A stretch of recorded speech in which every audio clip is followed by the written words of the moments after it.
Un quart des militaires n'a pas présenté les tests physiques annuels obligatoires. Un quart des militaires n'a pas présenté, pour des raisons diverses, les tests physiques militaires annuels, en principe obligatoires, au risque à terme d'être remerciés par la défense, indiquent des chiffres fournis par l'état-major et relayés mardi par un syndicat militaire.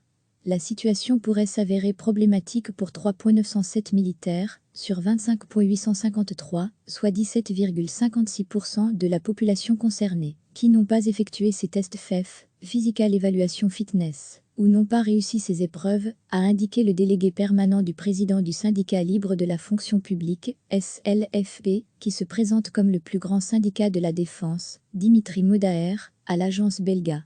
À ce pourcentage s'ajoutent les 1,698 militaires, 7,63% du total, exemptés médicalement de ces tests, et pour lesquels aucune garantie de conserver leur emploi à terme n'existe, selon le SLFP.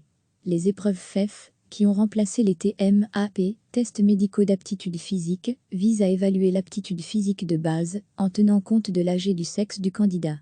Elle se compose d'une course à pied de 2,400 mètres et d'une épreuve anaérobie, une évaluation de la stabilité du tronc. Les plus de 50 ans en sont ainsi dispensés.